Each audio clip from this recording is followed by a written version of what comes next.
Hello, welcome to Lemon Steers, where we talk anything and everything entertainment. I'm, of course, the Lemon himself, Zeke Lemon, and this is my review for Friday Night SmackDown of July 26th. But before we get to that, let's get the house clean out of the way, shall we? I'm just leave a like.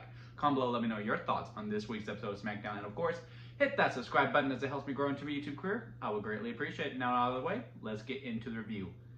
So SmackDown, huh? I do think that we were on a good run with SmackDown. When we were on the road to Money in the Bank, I think the show was really thriving and it really felt like, hey, we're getting somewhere. Now, with this road to SummerSlam, it's just, there's a big contrast when it comes to Raw and SmackDown. I will still not say SmackDown is bad. You know, like, I still think the show's overall really good, but the storylines that they have just aren't as rich as the ones on Monday nights. And you can just really see the difference and contrast of the stories within it.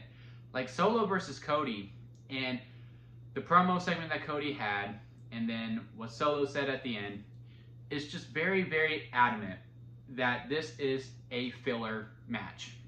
And this is supposed to be your main event. This is supposed to be what's going to be the go-home show, the first half season finale, if you will, where you're like, okay, now let's get the audience to tune in for it. Now, in that respect, I guess, or aspect, I should say, then yeah, you probably do want to do a cliffhanger, but this is your closer, your big fight feel, your biggest good guy versus your biggest bad guy. I just wish the story meant a little more because, like I've been saying, the match isn't the main event. It's the angle that's going to happen either during or after the match that is the main event, where then we can actually go into those storylines that we want to go to, where it's Cody versus Randy. And then you got Solo versus Roman, because Roman's returning on that Saturday. And, you know, it's just really hard to buy into the whole entire match when, you know, it's not really about them. It's about the tribal chief finally making his comeback. And that is just, you know, was pretty a big damper on it. I do think Nia and Bayley are doing a very good job. I actually really like the tag team match. I like what we're doing with Michin. We are really building her up a little more. She has a little bit more heat. I think she is starting to gain a little bit more. Now, also within this week's episode of SmackDown, it was pre-taped and just to be completely honest with y'all, not a whole lot happened. In fact, in some spots, I just found it very boring to me, and with some of the promo stuff, because it was pretty adamant. It's like, look, this is a pre-taped show. We don't want anything big to happen because we don't want it leaked. Let's just wait until the following week to do all the big stuff too, because that was a lot of it. Cody going, Solo, I want to see you in the ring next week. And I'm just like, okay. Logan Paul, he did a spot with LA Knight, which I think LA Knight versus Santos was a pretty good match overall. Again, it was just one of those aspects of, well, there's no way Santos wins, and if he does win, we got to wait for Logan to come out. In fact, I'm not even really going to invest anything into this match until Logan comes out. Sure enough, Logan comes out, LA Knight still wins. They have the angle afterwards, and then Logan does the promo after saying, hey, we're going to be in my hometown. It's going to be a homecoming. It's going to be this big thing. And Mr. Cleveland himself is going to be there to give Logan something. Now, who is that? I don't know. I don't know any other YouTubers that are from Cleveland. Maybe it's Jake. I could see maybe Jake is going to give Logan something as like this huge Paul self-absorbedness. But anyone else I can't think of, because LeBron's in Paris, and if anyone's Mr. Cleveland, it's him. So yeah, we will see. He is known to bring out celebrities and, you know, turn them the other way. So unless it's someone that, if he's willing to have someone who is very hated in Cleveland to be on the show and then be like, haha, you're really Cleveland, then we'll see. But again, I'm curious to see what's happening. It is just a spot that's like, okay, now we'll get to the big show on Saturday. And then back to Bayley and Nia. They had the tag team match. Michin had a good showing. Bayley lost with Nia winning, which I was also pretty shocked by, because my whole thing is that Nia's winning the title at SummerSlam. I think it's time. Bayley's run has been very a little bit more of a miss than a hit for me, and Nia has put in great work. And I also like the dynamic between Nia and Tiffany. Maybe this is how we turn Tiffany face, because let's face it, the girl is just too over to stay heel at this point. But she pinned Bayley. And usually if you have someone win or is standing tall definitively before the big fight feel, that means you're losing, because why else would we give that to you? So now I'm not too sure. I'm still going to go with Nia, but now I'm like, okay, maybe Bayley does win, and maybe Michin turns heel, and we do a Michin versus Bayley program. We also had this whole thing with Jay Cargill and Bianca, which was also very weird. It was a very, very weird thing with, you know, they're coming to Naomi, be like, girl, I know that's right, with Blair Davenport. And it was just used as a segue, and they're in the ring like, where y'all at? Come on out. And they're looking at the aisleway, and then they get jumped. And it just felt like, again, it's like, what are we doing? Now, we are doing the match on SmackDown, and we're also doing this tag team title match on SmackDown too, which I'm not really too excited about. I honestly would have preferred them to have them on the pre-show just so they were in the stadium show, if anything. Also, I do think you could do 8 matches within 4 hours, and it would be fine. But on SmackDown, they'll probably get more time, and the matches are still going to be great.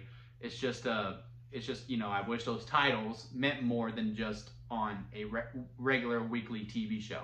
Now, the women's tag team titles, they have made it to PLEs. They were on King and Queen of the Ring, and they were on Clash at the Castle. SummerSlam, I feel like they should have been on it. The men's tag team titles, both of them, have yet to be defended on a PLE since WrestleMania. And the stories have been very non-existent. I would say the women's tag team titles is now surpassed the men's tag titles as more important. Like, those titles at the very bottom of the barrel. Now, the gauntlet match itself was pretty good. I like the stories that we told. I like how we were trying to get Baron and Apollo Crews over as a good foldable tag team. I wish they could have had a little bit of a longer run. I don't think the Street Profits need to go, not exactly coast to coast, but, you know, they were the next team up. And once the Street Profits came, I was like, well, they're most likely going to be the team at the very end. And they were. I would have liked, you know, maybe Pretty Deadly was the second team, and Baron and Apollo could have got 2 wins before the Street Profits took them out. And then they could have kept going, and, you know, we had all these other storylines within it. But it made sense. Street Profits and Pretty Deadly had some beef. You need the Street Profits to be in there, and, you know, you had those storylines as well. It was cool to see Gallows and Anderson on the main roster again, and I think they had a good match with the Street Profits as well. Maybe we can have those 2 teams just feuding. Just find a story for them. Like, wrestling stories are very, very easy to come by. Just give the tag team something, you know? And then, of course, once we heard that Jacob was taking over Tangaloa's spot, which I thought the eye patch stuff was really, really funny. We just knew that the Bloodline was going to win. I feel like even if Tangaloa was in, I think we all knew the Bloodline was going to go over to be going for the belts, which is, they're probably going to win him too, which will be fine.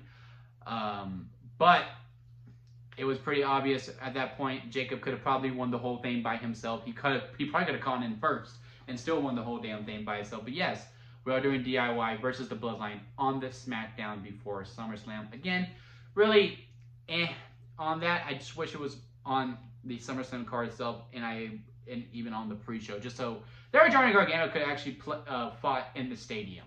You know what I mean? Like, I know him still competing in his hometown is still going to mean something to him, but in a stadium with, you know, 40,000 people or 60,000 people, I don't know how many tickets have been sold for that event. I think it would have been a little bit cooler to see for Johnny than anything. Now, like I said, he's most likely going to lose, so I guess it doesn't really matter, and we are going to get new tag team champions. And maybe then the tag titles will actually start to mean something, now that they're with a faction that Triple H clearly cares for. So we will see. But yeah, overall, this episode of SmackDown was really whatever. Honestly, I kind of struggled to remember some things when I woke up this morning to do this review. I actually had to do a little bit of a rewatch on it, and I was like, oh yeah, that did happen. It just was really very much a filler episode where we're just like, oh, wait till we get to Cleveland, wait till we get to Cleveland. And also, you know, it was a pre-tape show. I mean, sometimes they're good. Most of the times they're all right because, again, they don't want anything big super leaked before then. But yeah, overall, it was a fine episode of SmackDown. I am ready for SummerSlam, though. I kind of wish it was today instead of 1 week from today by the time I'm recording this. But yeah, I got one more Raw.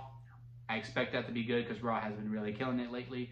And maybe this next Friday SmackDown will be the one I'm like, okay, we're back on track. And then, you know, then we move past SummerSlam and we see how we respond after what I'm assuming is going to be a pretty damn good, decent show. But yeah, let me know what y'all thought about it down in the comment section. If you did like this video and you made it this far, please hit that like button. I do greatly appreciate it. Hit that subscribe button as I'm trying to grow into my career. And until next time, guys, I'll see you here. at Lemon Studios.